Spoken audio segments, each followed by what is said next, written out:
masing-masing buku itu kalau di dalam bagian-bagian Alkitab itu disebut sebagai sefer. Sefer itu artinya kitab atau buku ya. Itu juga dipertahankan di dalam Alkitab bahasa Arab. Misalnya Sefer Bereshit, kitab Kejadian yang akan kita bahas ini, itu di dalam bahasa Arab Sifru at-Takwin. Nah, kata Sifru itu dari kata Sefer bahasa Ibrani. Kemudian kitab yang kedua adalah kitab Keluaran. Kemudian adalah Imamat, Bilangan, dan Ulangan. Judul-judul di dalam bahasa Ibrani seperti yang pernah kita pelajari minggu lalu, itu diambil dari pembukaan, dari bunyi dari ayat pembukaannya. Misalnya kitab Bereshit,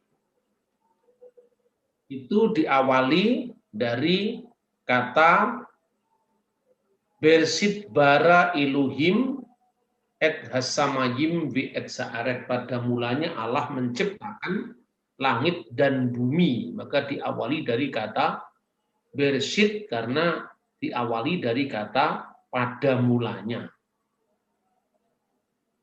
Itu untuk memudahkan saudara-saudara ketika orang Yahudi itu kalau membaca Alkitab itu dibagi dengan bagian-bagian. Dan untuk memudahkan itu maka ditandai dengan judul awalnya, khususnya kitab Taurat. Nah, yang kedua, seringkali kita di dalam mengkaji kitab suci, kita lebih akrab dengan pembagian Alkitab bahasa Inggris ketimbang dengan bahasa aslinya, yaitu bahasa Ibrani. Sehingga hampir jarang sekali di kalangan orang Kristen ketika membaca kitab Kejadian itu menyebutnya kitab Taurat. Tapi mulai kitab Kejadian, Keluaran, Imamat, Bilangan, Ulangan. 5 kitab yang pertama itu namanya Taurat. Jadi Tauratnya Nabi Musa. Nah, kemudian sebelum kita masuk dalam pembahasan tentang penciptaan, ya, kita mesti membahas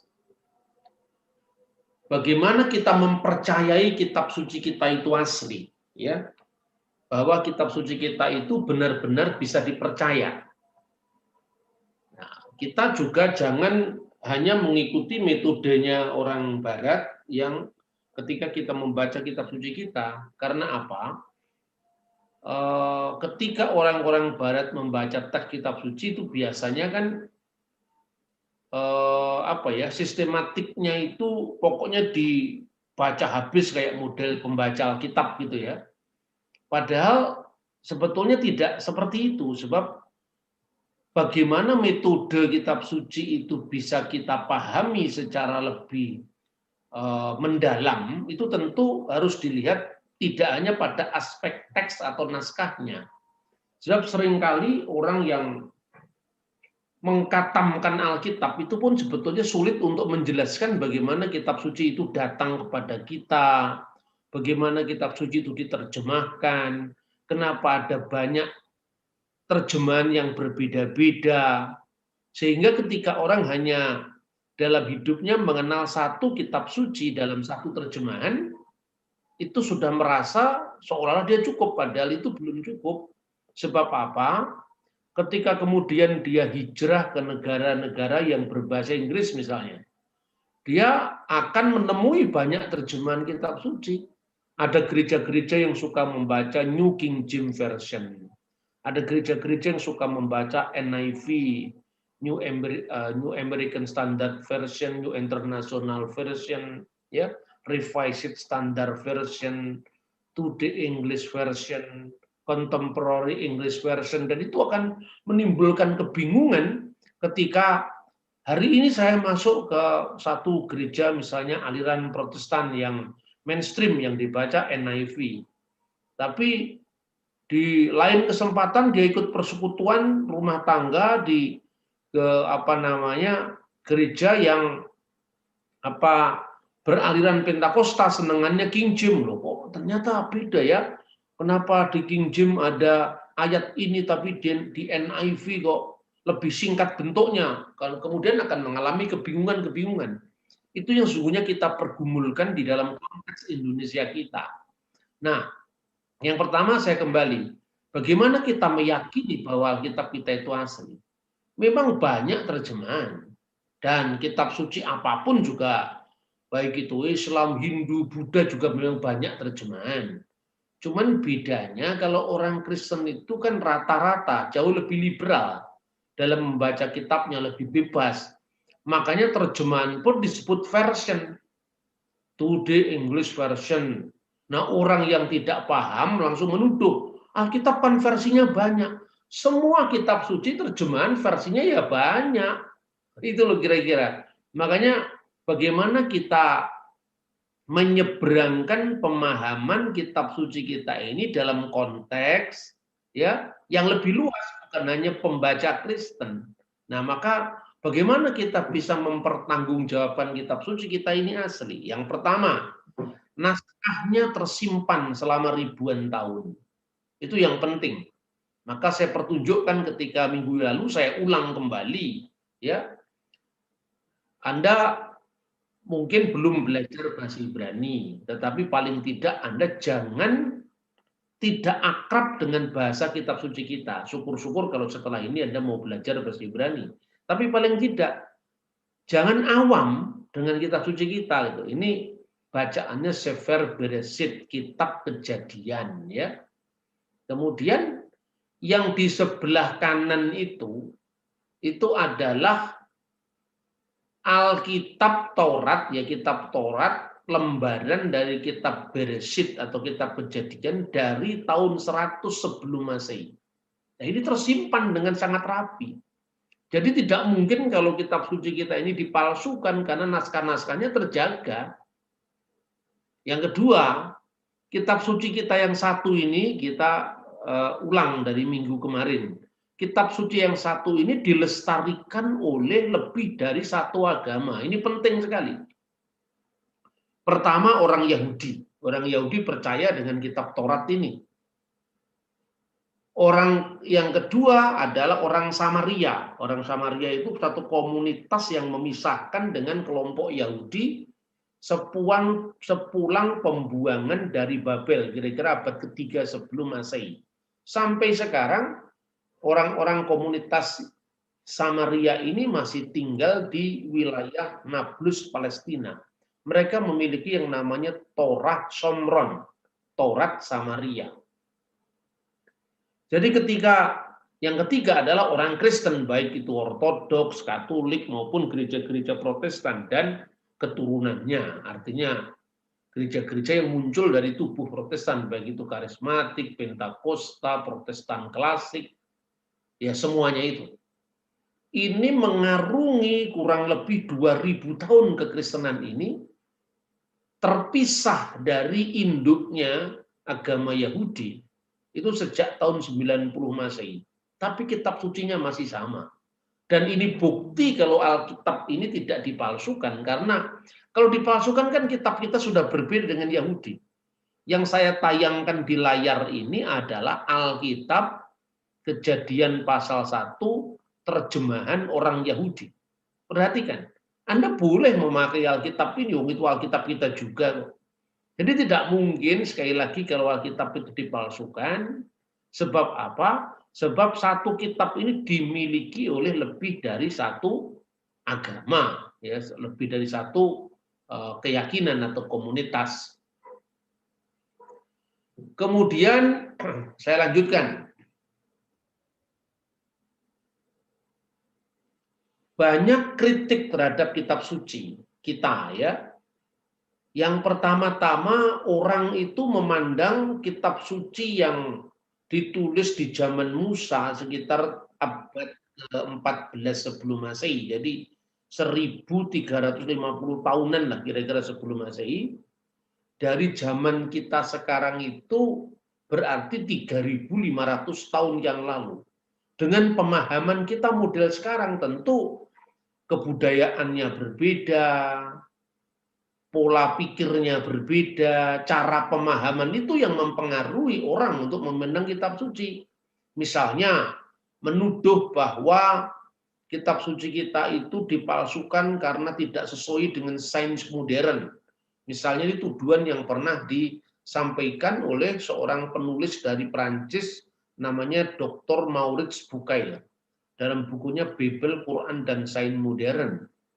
Nah, padahal sebetulnya ilmu pengetahuan itu kan sesuatu yang terus-menerus berkembang. Sementara kebenaran kitab suci itu sifatnya transendental atas materi, artinya itu kebenarannya bersifat abadi. Dengan demikian, tidak mungkin kita itu memandang kitab suci itu seperti textbook ilmu pengetahuan. Nah, kesalahan semacam ini pernah terjadi ketika Gereja Katolik dulu memahami kitab suci secara textbook ilmu pengetahuan, sehingga gegeran soal Galileo Galilei, heliosentris atau geosentris itu. Padahal itu tafsir dari gereja waktu itu tentang kitab suci. Nah, seorang profesor dalam kajian kitab suci dari Belanda, namanya adalah Van Leeuwen. Theodor Van Leeuwen ini penulis lama, pernah memberikan kuliah di Satya Wacana, tapi sudah lama sekali. Saya hanya membaca terjemahannya di dalam bahasa Indonesia, tapi juga kemudian saya bisa memfotokopi kitabnya dia itu judulnya Christianity in the World History. Jadi kekristenan dalam sejarah dunia. Dia justru memandang Alkitab itu sekalipun bukan textbook ilmu pengetahuan, tetapi dia mendorong munculnya ilmu pengetahuan. Nah, apa yang menyebabkan ilmu pengetahuan itu muncul? Yang pertama adalah rasionalitas Yunani. Kan kita belajar mulai dari dalil Pythagoras, semuanya itu ilmu tentang Demokritus, atom itu kan semua dari Yunani. Pertanyaannya sekarang, kalau ilmu pengetahuan itu semata-mata muncul dari filsafat atau rasionalitas Yunani, kenapa tidak muncul ilmu pengetahuan di Barat itu pada masa Plato, pada masa Pythagoras, tapi setelah 1000 tahun dipengaruhi oleh kekristenan?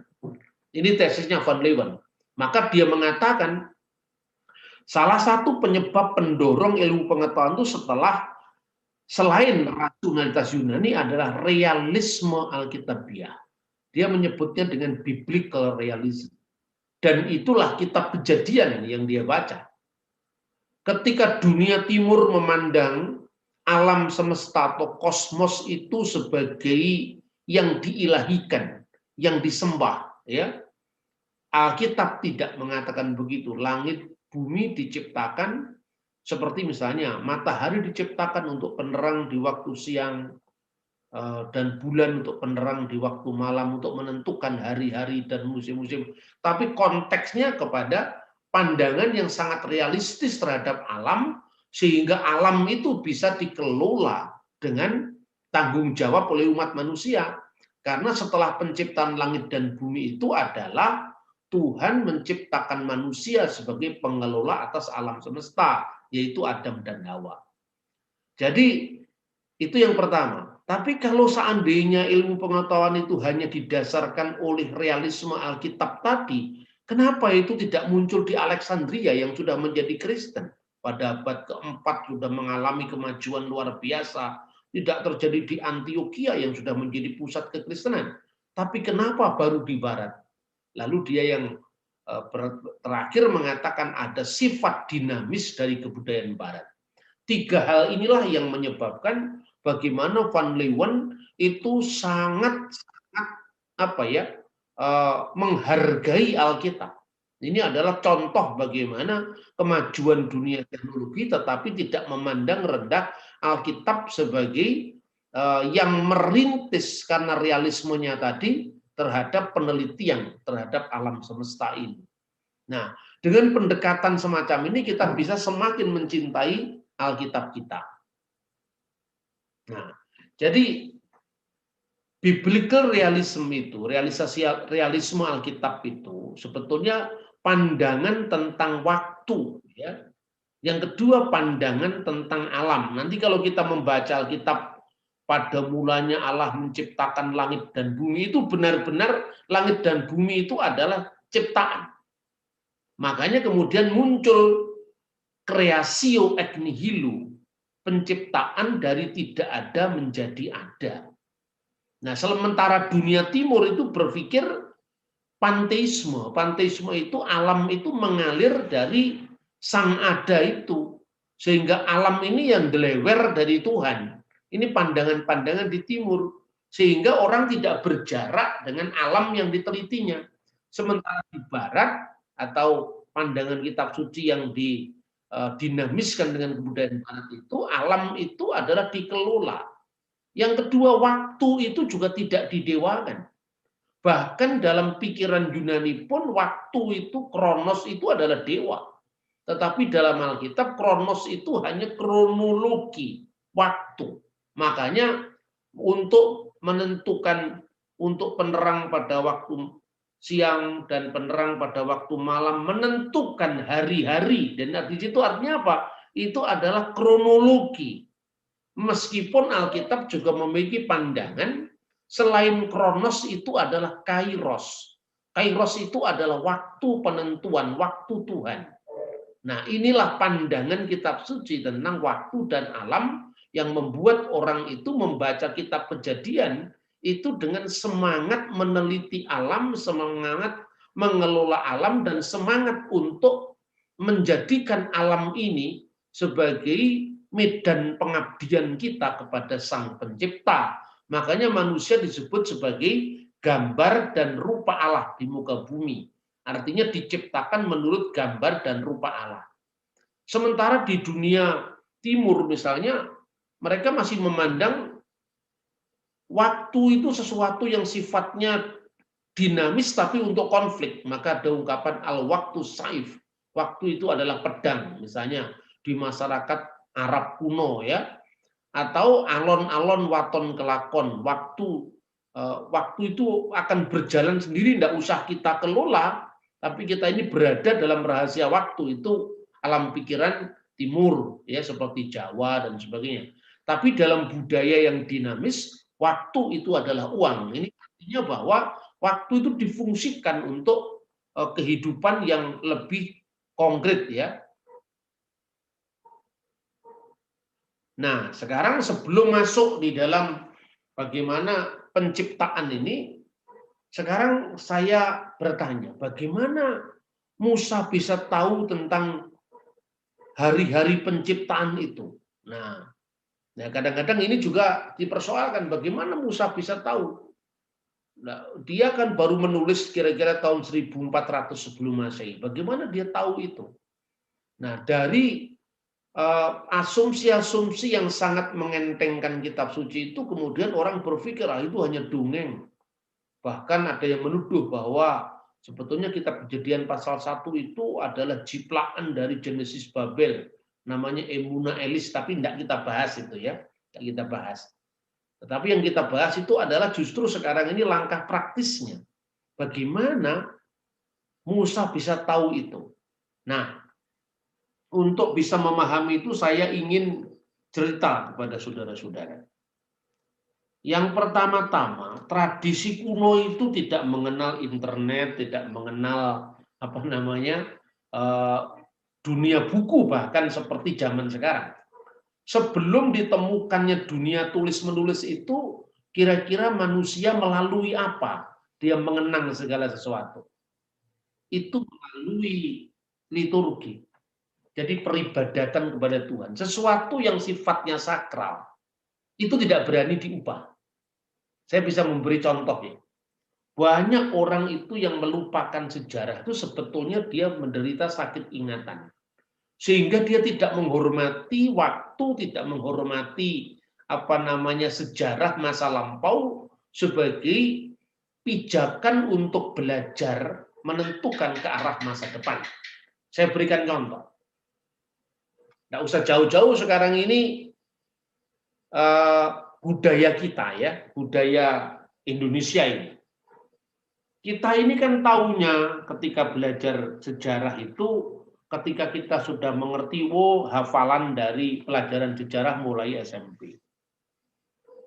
Tetapi bukti bahwa sesuatu itu bisa dikenang secara generasi ke generasi lewat semacam sesuatu yang dimuliakan, ungkapan, tapi itu sakral, disakralkan. Misalnya gini, ketika sekarang kita mengungkapkan ini, sorry yang nanti yang bukan Jawa saya terjemahkan, mengungkapkan tentang bagaimana kita menghormati persaudaraan, mengungguli atau mengatasi harta atau uang. Ungkapan bahasa Jawa itu mengenal kata-kata tuno satak badi sana. Tuno satak itu artinya sekalipun kita rugi secara finansial, ya, tetapi kita untung secara persahabatan. Makanya tuno satak, rugi secara finansial, badi sana, tetapi kita ini untung karena banyak saudara. Kalau kita belajar bahasa Jawa kan cuma dikatakan oh tuno satak badi sana itu artinya kita rugi secara finansial enggak apa-apa, yang penting sahabat banyak. Tapi Anda lupa bahwa pada kata-kata itu sebetulnya menyimpan mata uang lebih dari 1000 tahun yang lalu. Kok bisa? Kalau Anda membaca sejarah uang di Nusantara, ini saya berikan contoh ya. Itu sejak abad ke-10, itu zamannya kerajaan Balitung di Jawa Tengah. Sebelum munculnya kerajaan Majapahit, munculnya kerajaan Demak, kerajaan Singasari, Kediri, itu mata uang kita ini terdiri dari emas dan perak. Dan itu lebih ke intrinsik beratnya satuan mata uang itu. Nah, Anda tidak paham yang saya sampaikan, tidak masalah, tetap bisa naik surga. Tapi Anda dengarkan dulu supaya Anda bisa membayangkan bagaimana orang zaman dulu itu melestarikan melalui tradisi liturgi. Ya, pada zaman Kalingga, pada zaman Balitung, kira-kira pada abad ke-10 itu ada dua mata uang, yang mata uang emas dan mata uang perak. Satuan mata uang emas itu terdiri dari satu namanya kati, lalu kedua swarna, swarna itu kan artinya emas ya, kemudian masa, kupang, sata. Jadi sata itu adalah satuan mata uang emas yang terendah. Kenapa kok menjadi ungkapan rakyat ya? Karena untuk rakyat tidak mungkin sampai ke swarna, kupang atau sati, itu miliknya para pejabat negara. Rakyat itu paling-paling ya sata uang, mata uang yang terendah itu sudah dianggap tinggi, namanya sata. Dari mana kita tahu itu? Anda membaca prasasti Majapahit, prasasti Singasari, prasasti Balitung, bahkan catatan dari negeri seberang. Salah satu catatan yang sangat terkenal itu ditulis oleh seorang penulis Cina namanya Ma Huan. Dan Ma Huan itu seorang Muslim. Dia menulis buku yang intinya itu laporan umum di pantai-pantai lautan, pantai laut selatan, maksudnya Indonesia ya. Dia menulis buku itu judulnya Ying Yai Senglan. Ying Yai Senglan. Itu artinya laporan-laporan tentang pantai-pantai selatan. Dia menyebut itu bagaimana mata uang di Jawa itu dipakai. Itu tahun berapa dia menulis? Tahun 1416. Dia mengatakan bahwa orang-orang Cina yang tinggal di Jawa, di kerajaan Majapahit, itu kebanyakan mereka berasal dari Kanton, kemudian dari Changzhou, dari Guangzhou. Dan mereka kebanyakan tinggal di daerah Jirsik dan Tuban. Mereka itu memakai uang emas yang dipakai mulai dari beberapa abad sebelum zaman Majapahit. Itu catatan dari Cina. Makanya kemudian ketika sekitar tahun 1960-an itu di wilayah Klaten, Jawa Tengah ya, di desa Wonoboyo, itu ditemukan sebuah semacam prasasti gitu yang intinya itu bercerita tentang jumlah mata uang pada abad ke-10. Tulisannya itu kira-kira begini. Tatur berat, su, terus ditulis 14, ma 15, sa 3. Lah, ucapan itu kalau ditulis dalam bahasa Jawa gini, tatur berat suwarna 14. Jadi ada mata uang, ini mata uang yang beratnya 14 suwarna, su 14, masa 15 yang beratnya 15 masa, dan satak telu 3 satak. Bayangkan sekarang. Itu kira-kira dari tahun 1000 itu. Dari tahun 1000 itu bisa dilestarikan dari bahasa Jawa sekarang, diajarkan di sekolah-sekolah tanpa kita tahu dari mana asalnya itu. Nah, inilah pelestarian lewat ungkapan-ungkapan kuno yang dipakai tanpa berubah. Nyanyian-nyanyian rakyat misalnya. Dulu waktu saya masih mahasiswa, saya sudah jadi jurkam PDI dulu saya. Lalu saya kalau menggalang massa, itu massa saya ajak menyanyi. Ayo numpak sepur, bayare setali, rakyat adil makmur, milio PDI. Itu dulu saya masih mahasiswa itu. Saya jadi jurkam PDI waktu belum PDI Perjuangan. Sampai zaman PDI Perjuangan saya masih jadi pengurus Dewan Pimpinan cabang DPC Kota Malang. Ini sekedar sejarah saya cerita ini. Bayangkan nyanyian saya ini, ayo numpak sepur. Ayo itu bahasa Jawa, numpak bahasa Jawa, sepur itu bahasa Belanda. Kapan mulai muncul kata sepur? Itu bahasa Belanda. Bayar itu ya bahasa Jawa, bahasa Melayu. Setali. Tali itu artinya ribu, 1000. Sariwu atau 1000 itu tali. Tali itu zaman Majapahit. Bayangkan sekarang, Majapahit itu kira-kira abad 15, abad 14. Itu dilestarikan sampai tahun sekarang lewat ungkapan-ungkapan rakyat. Kan begitu kan? Maka misalnya di kitab undang-undang Adigama yang diundangkan itu zaman Raja Wikramawardhana sekitar tahun 1403 atau 04 sebelum Perang Parekrek. Itu disebutkan dalam salah satu pasal kitab undang-undang itu dikatakan orang yang merusak candi, prasada, sapasiman sama dengan merusak seluruh bumi. Jadi orang-orang yang merusak tempat-tempat ibadah itu dianggap merusak seluruh bumi. Karena apa? Kalau Anda merusak rumah saya, yang rugikan saya dan keluarga saya.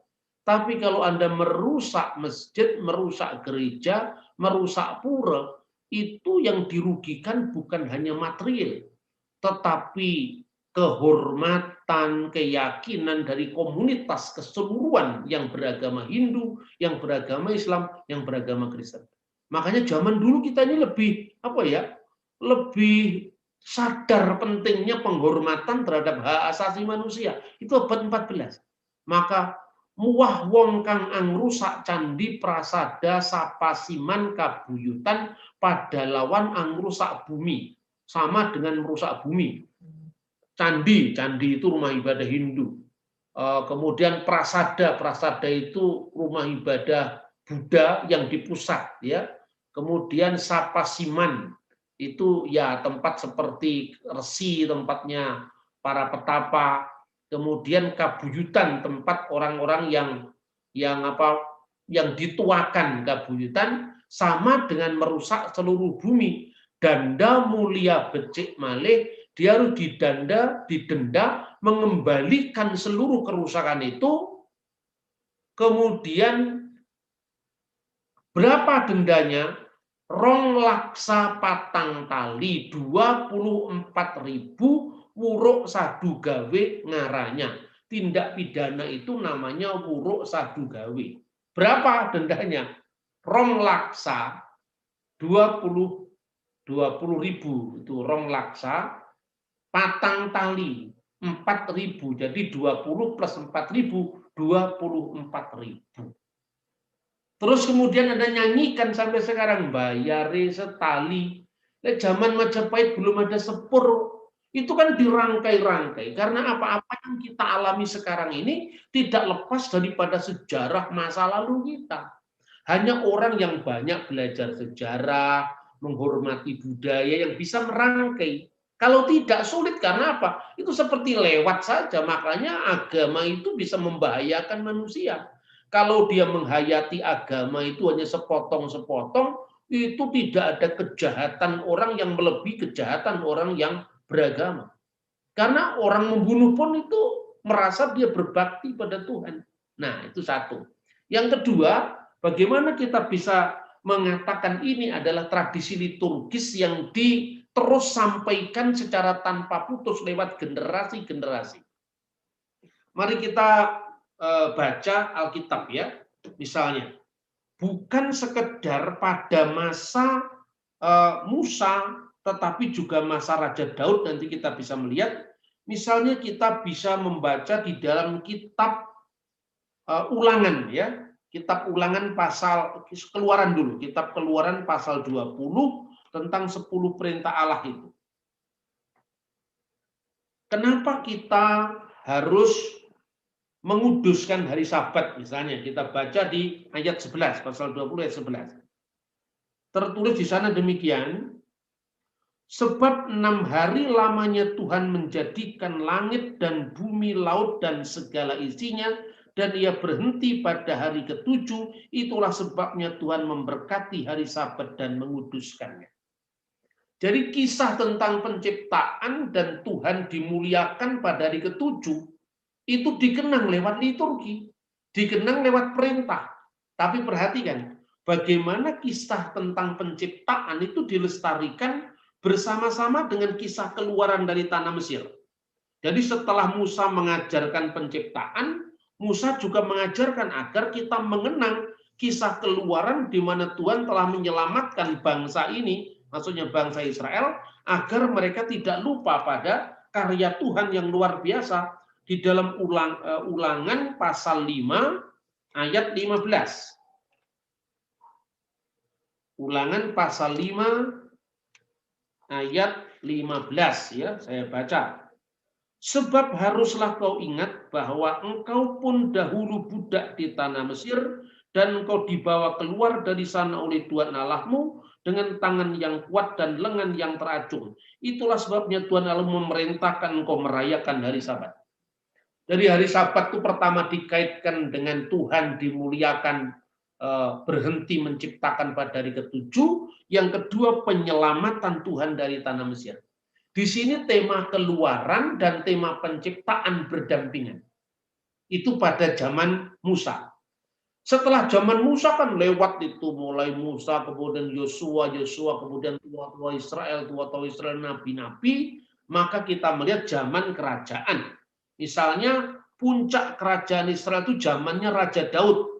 Kita bisa membaca misalnya di kitab Mazmur pasal 136. Ya, Mazmur pada 136. Nanti perhatikan ungkapan begini. Karena untuk selama-lamanya kasih setianya. Bahwasanya untuk selama-lamanya kasih itu diulang setiap ayat. Itulah cara mengulang-ulang seperti cara menghafal. Dan ini persis dengan apa yang dikatakan di dalam kitab Kejadian tadi. Setiap periode penciptaan atau hari penciptaan selalu diulang-ulang kata-kata yang itu mirip puisi. Maka jadilah petang dan jadilah pagi. Maka jadilah petang dan jadilah pagi. Sekarang bandingkan dengan kitab Mazmur 136. Bersyukurlah kepada Tuhan sebab ia baik, bahwa untuk selama-lamanya kasih setianya. Bersyukurlah kepada Allah segala ilah, bahwa selama-lamanya kasih setianya. Bersyukurlah kepada Tuhan atas segala Tuhan, bahwasanya untuk selama-lamanya kasih setianya. Kepada Dia seorang diri melakukan keajaiban-keajaiban besar, bahwa untuk selama-lamanya kasih setianya. Kile olam hastu. Kepada Dia yang menjadikan langit dengan kebijaksanaan, bahwa untuk selama-lamanya kasih setianya. Perhatikan penciptaan yang diceritakan. Kemudian kepada Dia yang menghamparkan bumi di atas air, ya, karena WH aret hayitah tohuwabu, dan bumi itu belum berbentuk, gelap gulita menutupi samudra raya, dan roh Allah melayang-layang di atas permukaan air. Ini diulang di dalam kitab Mazmur. Karena Dia yang menghamparkan bumi di atas air, bahwa untuk selama-lamanya kasih setianya. kepada Dia yang menjadikan benda-benda penerang yang besar pada hari keempat, bahwa untuk selama-lamanya kasih setianya, matahari untuk menguasai siang, bahwa saya untuk selama-lamanya kasih setianya. Bayangkan, ini hari keempat. Jadi fungsi alam semesta itu untuk manusia. Bulan dan bintang-bintang untuk menguasai malam, bahwa selama-lamanya kasih setianya. Kepada Dia yang memukul mati anak-anak sulung Mesir, bahwa untuk selama-lamanya kasih setianya. Itu bicara tentang Keluaran. Jadi Mazmur ini mengulang-ulang kisah penciptaan berdampingan dengan kisah Keluaran. Seperti 10 perintah Allah di dalam kitab Keluaran pasal 20 ayat 11 bicara tentang alasan apa kita menguduskan hari Sabat, juga Ulangan pasal 5 ayat 15 alasan menguduskan hari Sabat berdasarkan apa? Kisah Tuhan menciptakan langit dan bumi dan juga penyelamatan Bani Israel dari penindasan di tanah Mesir.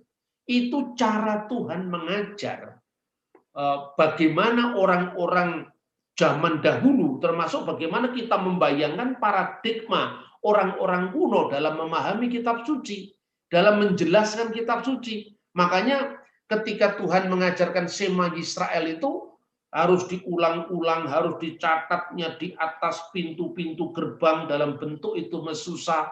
Itu cara Tuhan mengajar untuk mengulang-ulang kisah penting itu. Dan ini akan gagal ketika kita memahami dengan cara pikir orang Barat. Karena orang Barat cara pikirnya sistematik, ya, analitis.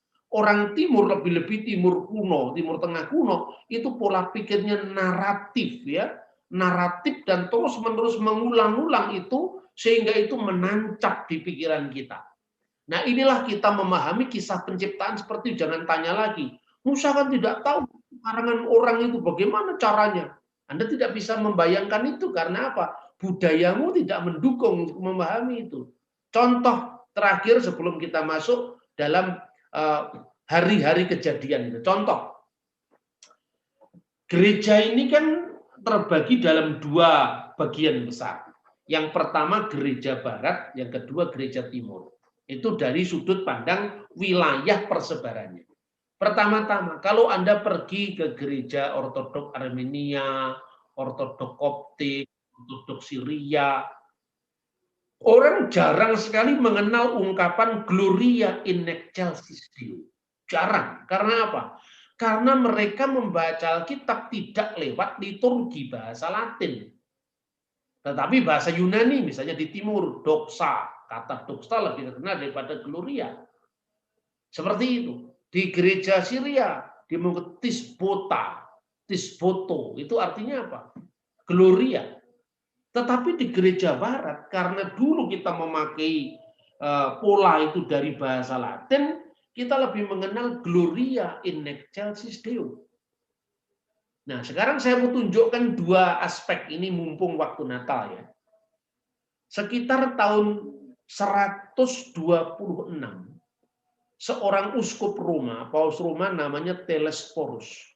Dia mengatakan bahwa kiranya setiap menjelang Paskah itu seorang beriman harus berpuasa, menentukan puasa 7 minggu sebelum Paskah, lalu merayakan misa malam Natal 24 Desember sambil membaca Gloria in excelsis Deo et intera pac hominibus bonae voluntatis, yaitu segala kemuliaan bagi Allah di tempat yang maha tinggi dan damai di bumi bagi manusia yang berkenan kepadanya.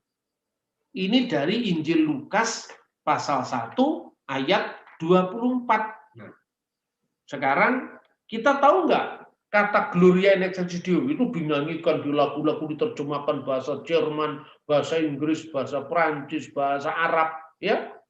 Gloria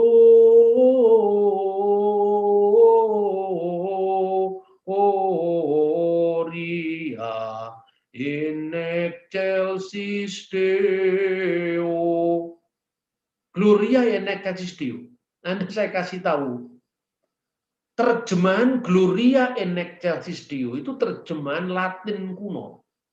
kira-kira mulai sekitar tahun 120-an itu sudah diungkapkan dalam liturgis. Nantinya kira-kira tahun 150 ke atas itu baru terjilid dalam bentuk buku kitab suci Latin kuno yang dikenal dengan terjemahan Vetus Latina. Itu tahun 120-an dimulai. Ketika tahun 340-an, seorang bapak gereja barat yang sangat terkenal, lebih dari 25 tahun dia tinggal di Bethlehem, namanya adalah Santo Hieronymus. Makanya kalau di gua kelahiran Yesus di Bethlehem itu ada namanya, di dekatnya gua kelahiran Yesus itu ada gua Hieronymus. Disitulah Hieronymus menerjemahkan Alkitab bahasa Latin yang dikenal dengan Biblia Sacra Vulgata. Dari situ kemudian dia memperbaiki terjemahan, karena kalau Gloria in excelsis Deo itu artinya kemuliaan bagi Allah di tempat yang tinggi. Lalu dia memakai bentuk superlatif, ya, bukan excelsis tapi altissimis Deo. Gloria in altissimis Deo. Kemuliaan bagi Allah di tempat yang tertinggi, yang maha tinggi. Pertanyaannya sekarang, Alkitabnya sudah diperbarui terjemahannya. Tapi kenapa sampai sekarang liturgi gereja, bukan hanya Katolik, termasuk yang Protestan dari GKI, GPIB, GKJW, lagu-lagu gereja mulai dari Virus di Libanon sampai lagu-lagu di Indonesia, kok masih Gloria in excelsis Deo? Kidung Jemaat, Mada Bakti, in excelsis Deo. Anda tidak sadar bahwa ini Alkitab sekitar tahun 120 Masehi. Sekalipun sudah diperbarui dengan terjemahan tahun 340-an, tetap karena yang akrab itu adalah excelsis Deo, maka itu kita tetap pakai. Kenapa ini tetap dipakai? Kenapa lebih dikenang? Karena lewat liturgi. Jadi liturgi itu kan sulit diubah. Apalagi kalau liturgi gereja-gereja kuno. Karena apa? Itu menyangkut penghayatan segenap jiwa, segenap hidup manusia dalam penyembahan. Begitu juga kira-kira kisah keluaran, kisah penciptaan, itu selalu diulang-ulang lewat pola seperti ini. Loh, jangankan ngomong kitab suci yang dihormati sampai dari tahun 120 sampai tahun 2020, orang masih tetap Gloria in excelsis Deo untuk gereja-gereja barat yang bertradisi Latin sekarang. Tetap, apalagi sejarah Indonesia yang kita kenang. Sedangkan ini sudah 2000 tahun lebih saja masih bisa dikenang. Seperti itu hendaknya Anda membayangkan kisah penciptaan yang diterus sampaikan mulai dari zaman peradaban manusia pertama sampai di zamannya Musa. Ini luar biasa saudara-saudara kalau kita lihat, karena liturgi itu sesuatu yang sakral, tidak mudah diubah. Nah, dalam konteks seperti itulah Musa menerus sampaikan secara tanpa putus, mirip dengan seorang berliturgi tadi. Yang namanya puja Trisandia itu sejak zaman Weda, Purana sampai sekarang kan tidak berubah. Kan gitu loh kira-kira. Doa Bapa kami kan nggak berubah. Karena apa? Itu lewat tradisi liturgis. Begitu juga kisah penciptaan, kisah keluaran. Setiap kali orang Yahudi merayakan Paskah, inilah roti sengsara yang dimakan nenek moyang kita di Mesir. Itu menunjukkan bahwa pentingnya kisah yang diulang-ulang itu. Nah, dalam pola yang sama, kita bisa membaca kitab Kejadian tentang penciptaan langit dan bumi. Secara khusus polanya itu kira-kira seperti ini. Yang pertama, pasal 1 seluruhnya itu bicara tentang hari pertama jadilah terang. Lalu hari kedua Allah menciptakan cakrawala, ya. Kita baca, pada mulanya Allah menciptakan langit dan bumi. Bumi belum berbentuk dan kosong, gelap gulita menutupi samudra raya, dan roh Allah melayang-layang di atas permukaan air. Berfirmanlah Allah, jadilah terang. Lalu terang itu jadi. Allah melihat bahwa terang itu baik dan dipisahkannya lah terang itu dari gelap. Dan Allah menamai terang itu siang dan gelap itu malam. Jadilah petang dan jadilah pagi. Itulah hari pertama. Itu nanti akan diulang terus-menerus. Jadilah petang dan jadilah pagi, itulah hari pertama. Jadilah petang dan jadilah pagi, itulah hari kedua. Lalu yang kedua, penciptaan cakrawala, rakia, ya. Lalu berikutnya, berfirmanlah Tuhan Allah, hendaklah jadilah cakrawala di tengah segala air untuk memisahkan air dari air. Maka Allah menjadikan cakrawala dan Ia memisahkan air yang ada di bawah cakrawala itu dan air yang ada di atasnya, dan jadilah demikian. Lalu Allah menamai cakrawala itu langit, jadilah petang dan jadilah pagi, itulah hari kedua. Ini mirip dengan Mazmur 136 tadi. Misalnya, Hodu leluhe ha Elohim. Lalu semua diulang. Kile olam hastu. Hodu ladune ha adunim. Kile olam hastu. Terus menerus. Sampai akhir pasal. Begitu juga ini. Jadilah petang dan jadilah pagi. Itulah hari pertama. Jadilah petang dan jadilah pagi. Itulah hari kedua. Kemudian berfirmanlah Allah, hendaklah segala air yang di bawah langit berkumpul pada satu tempat, sehingga kelihatan yang kering, dan jadilah demikian. Lalu Allah menamai yang kering itu darat, dan kumpulan air itu dinamainya laut. Allah melihat bahwa semuanya itu baik. Berfirmanlah Allah, hendaklah tanah menumbuhkan tunas-tunas muda, tumbuh-tumbuhan berbiji, segala jenis pohon buah-buahan yang menghasilkan buah yang berbiji, supaya ada tumbuh-tumbuhan di bumi. Dan jadilah demikian. Tanah itu menumbuhkan tunas-tunas muda, segala jenis tumbuh-tumbuhan yang berbiji, dan segala jenis tumbuh-tumbuhan yang menghasilkan buah yang berbiji. Allah melihat bahwa semuanya itu baik, jadilah petang dan jadilah pagi. Itulah hari ketiga. Ya. Terus hari keempat, ini yang tadi diulang dalam Mazmur tadi. Berfirmanlah Allah, jadilah benda-benda penerang pada cakrawala untuk memisahkan terang dan memisahkan siang dan malam. Biarlah benda-benda penerang itu menjadi benda-benda yang menunjukkan masa-masa yang tetap dan hari-hari dan tahun-tahun. Dan sebagai penerang pada cakrawala, biarlah benda-benda itu menerangi bumi, dan jadilah demikian. Maka Allah menjadikan kedua benda penerang yang besar itu, yakni yang lebih besar untuk menguasai siang dan yang lebih kecil untuk menguasai malam, dan menjadikan juga bintang-bintang.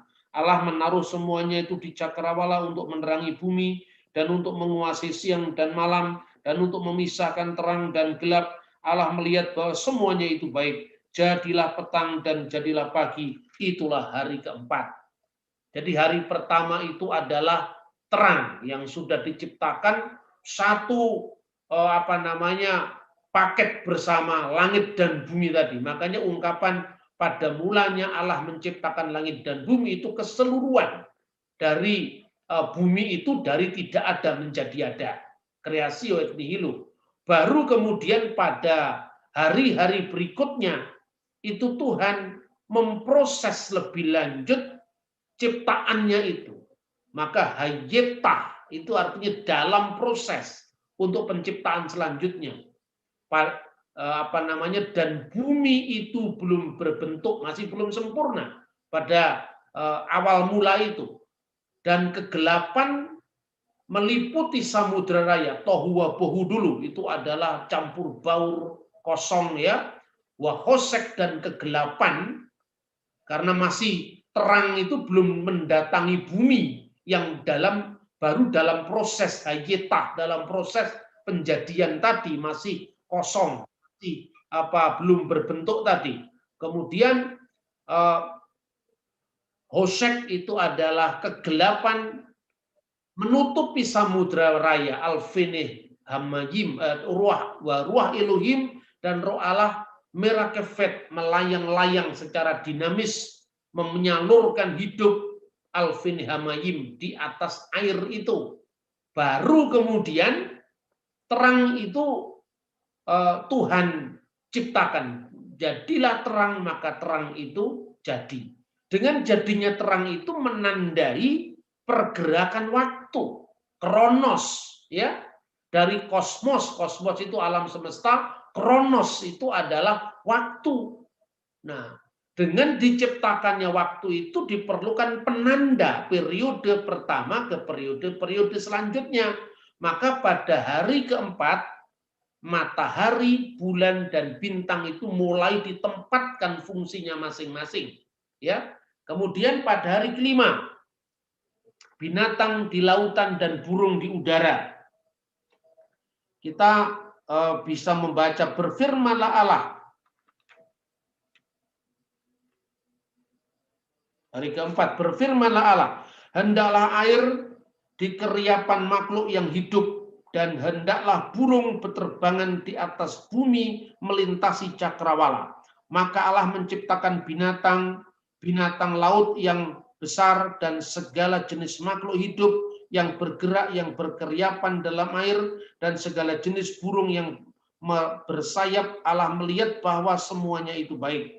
Lalu Allah memberkati semuanya itu, firman-Nya, berkembang biaklah dan bertambah banyak, serta penuhilah air dan laut, dan hendaklah burung-burung di bumi bertambah banyak. Jadilah petang dan jadilah pagi, itulah hari kelima. Hari kelima. Kemudian hari keenam, berfirmanlah Allah, hendaklah bumi mengeluarkan segala jenis makhluk yang hidup, ternak dan binatang melata, dan segala jenis binatang liar, dan jadilah demikian. Allah menjadikan segala jenis binatang liar dan segala jenis ternak dan segala binatang melata di bumi. Allah melihat bahwa semuanya itu baik.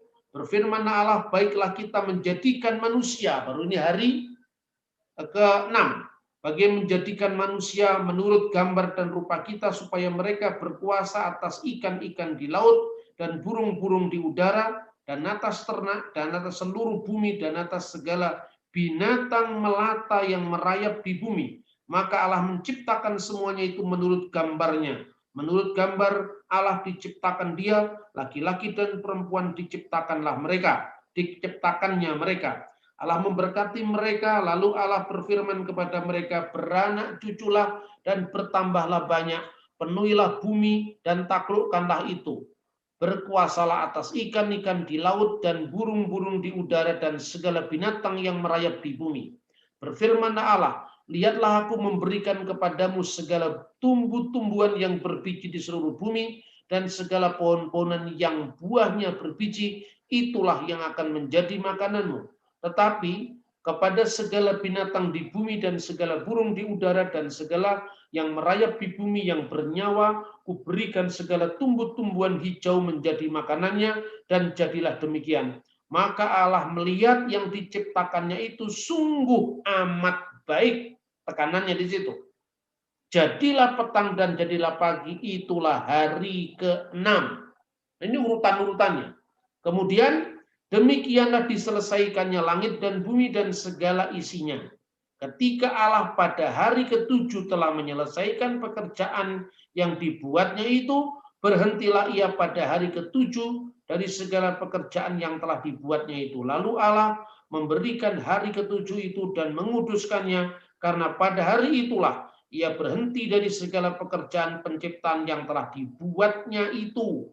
Baru kemudian di ayat 4, Toledot, ya inilah silsilah Toledot, inilah riwayat langit dan bumi, urut-urutannya pada waktu atau pada hari dia diciptakan. Ketika Tuhan menjadikan langit dan bumi, belum ada semak apapun di bumi, belum timbul tumbuh-tumbuhan apapun yang di padang. Sebab Tuhan Allah belum menurunkan hujan ke bumi, dan belum ada orang yang menguasai tanah itu. Tetapi ada kabut naik ke atas dari bumi dan membasahi seluruh permukaan bumi itu. Ketika itulah Tuhan Allah membentuk manusia itu dari debu tanah dan menghembuskan nafas hidup dalam hidungnya. Demikianlah manusia itu menjadi makhluk yang hidup. Sepertinya ada dua kisah tentang penciptaan. Padahal sebenarnya ayat pasal 2 mulai ayat 4 itu adalah semacam pengulangan dengan penekanan khusus bahwa tumbuh-tumbuhan yang diciptakan sebelumnya pada pasal pertama, ya, itu belum ada pengelolanya. Pengelola artinya yang bercocok tanam, mengelola alam itu, maka diulang lagi proses penciptaan manusia itu dengan tekanan bahwa manusia itu yang akan mengelola seluruh ciptaan tadi, karena manusia diciptakan menurut gambar dan rupa Allah. Ya. Nah, itu yang saya sampaikan dari beberapa beberapa teks yang kita bisa baca, ya. Kemudian kira-kira kalau digambarkan dengan skema penciptaan seperti ini. Perhatikan, hari pertama itu diciptakan or atau terang. Itu sejajar dengan hari keempat maor, jamaknya maorot, benda-benda penerang. Perhatikan skema berikutnya. Hari kedua diciptakan rakia, yaitu cakrawala, angkasa atau atmosfer. Hari kelima itu diciptakan makhluk-makhluk. Bagaimana skemanya? Lautan. Yang pertama cakrawala. Lautan yaitu air yang di bawah cakrawala. Hamayim asyer mitahat la rakia, yaitu air mayim yang berada di bawah cakrawala. Sejajar dengan apa? Makhluk-makhluk yang berkeriapan di air. Jadi hari pertama itu adalah ruangan, hari keempat itu yang ditempatkan di ruang itu. Jadi hari pertama itu adalah or, jadi bahan dari seluruh ma'orot itu. Hari keempat adalah penempatan benda-benda penerang. Dari apa? Dari sumber terang. Kemudian pada hari kedua, di situ Tuhan menciptakan air yang di bawah cakrawala untuk menyiapkan makhluk-makhluk yang berkeriapan di air. Lalu Tuhan menciptakan daratan, langit dan bumi, langit dan awan-awan, yaitu air yang di atas cakrawala. Untuk apa? Untuk segala jenis burung-burung di udara. Jadi yang di bawah cakrawala itu tempat bagi makhluk-makhluk yang berkeriapan di air. Yang di atas cakrawala itu untuk jenis burung-burung di udara. Jadi sangat skematis. Baru daratan. Perhatikan hari ketiga, arets, tanah kering, daratan. Yang mengeluarkan tunas-tunas muda, tumbuh-tumbuhan berbiji, pohon-pohonan yang berbuah. Hari keenam, aret itu diisi oleh binatang ternak, binatang liar, binatang melata di bumi, dan puncaknya adalah manusia yang diciptakan menurut gambar dan rupa Allah. Semua ciptaannya baik, baik, baik, dan pada saat akhirnya amat baik. Lalu manusia sebagai puncak dari ciptaan itu, karena diciptakan menurut gambar dan rupa Allah, maka Tuhan berhenti dimuliakan di atas ciptaannya pada hari Sabat atau hari ketujuh. Jadi ini skema penciptaan dalam Alkitab yang kita bisa melihat sangat-sangat sistematis. Dan Anda bisa bayangkan, untuk ditulis kira-kira pada tahun 1400-an sebelum Masehi, itu pola yang luar biasa. Kalau Anda bandingkan dengan kisah-kisah penciptaan Imuna, Elis, dan sebagainya, itu isinya kacau melulu itu. Dewa-dewa berperang, rebutan ini, rebutan itu. Dewa-dewa diancam oleh yang lain, kemudian saling membunuh. Itu cerminan dari kebudayaan yang memang telah jatuh tidak mengenal Tuhan, dibandingkan bagaimana Musa itu menulis awalnya dari kisah penciptaan langit dan bumi, dan nanti manusia yang mengelola alam itu Adan dan Hawa, dan kemudian jatuh ke dalam dosa. Kita akan mempelajari secara sistematis ngaji kitab suci ini mulai dari sekarang. Nah, oleh karena itu untuk saudara-saudara, nanti minggu depan silakan membaca Kejadian pasal 2 ayat 8 sampai ayat 25 dan pasal 3, pasal 4, pasal 5. Jadi ada 3,5 pasal ya. Pasal 2 ayat 8 sampai 25 karena itu temanya seperti itu. Lalu pasal 3, pasal 4, pasal 5. Tuhan memberkati kita.